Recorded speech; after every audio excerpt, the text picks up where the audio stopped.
அஸ்ஸலாமு அலைக்கும் வரஹமத்துல்லாஹி வபரகாத்துஹு. அன்பிற்கினிய சகோதர சகோதரிகளே, உங்கள் அனைவரின் மீதும் ஏக இறைவனுடைய சாந்தியும் சமாதானமும் என்றென்றும் நிலவ பிரார்த்திப்பதோடு நான் சங்கை அப்துல் அஜீஸ். இது இஸ்லாமிய ஒழுங்குகள் தொடர் காணொலியில் பாகம் 27. மன்னித்த பிறகு அதை சொல்லி காட்டக்கூடாது என்பதை பற்றிய ஒரு காணொலி இது. மன்னித்த பின் அதை மனதில் வைத்துக்கொண்டு நடந்தால் நாம் மன்னிக்கவில்லை என்பதுதான் அதனுடைய பொருள். மன்னிப்பதற்கான எந்த நன்மையும் இறைவனிடமிருந்து நமக்கு கிடைக்காது.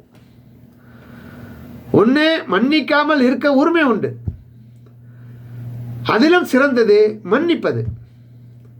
மன்னித்த பிறகு அதை சொல்லி காட்டி வேதனைப்படுத்தினால் மன்னிக்கவில்லை என்பதுதான் அதனுடைய பொருள் என்பதை நாம் தெளிவாக புரிந்து கொள்ள வேண்டும்.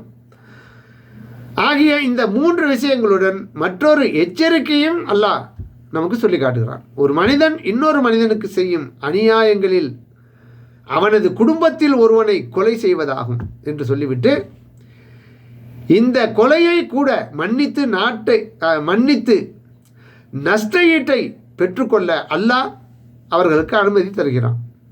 இப்படி மன்னித்த பிறகு வரம்பு மீறினால் கடும் தண்டனை உண்டு என்பதுதான் அந்த கடும் எச்சரிக்கை.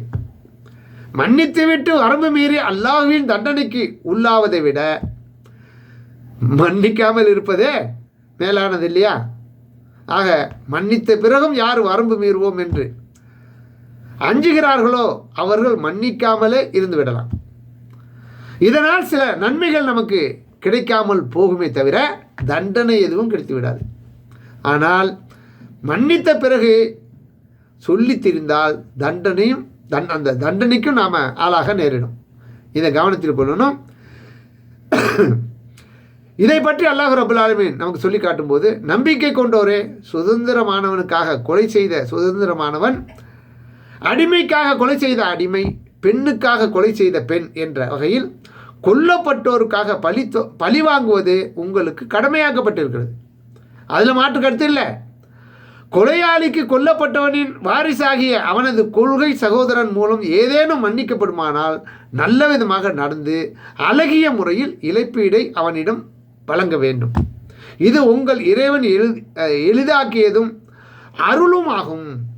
இதன் பிறகும் யாரோனும் வரம்பு மீறினால் அவர்களுக்கு துன்புறுட்டும் வேதனை உண்டு என்று அல் குர்ஆன் 2வது அத்தியாயம் 178வது வசனத்தில் அல்லாஹ் கூறி காட்டுகிறான். எனவே சரியாக புரிந்து கொண்டு செயல்பட கேட்டுக்கொள்கிறேன்.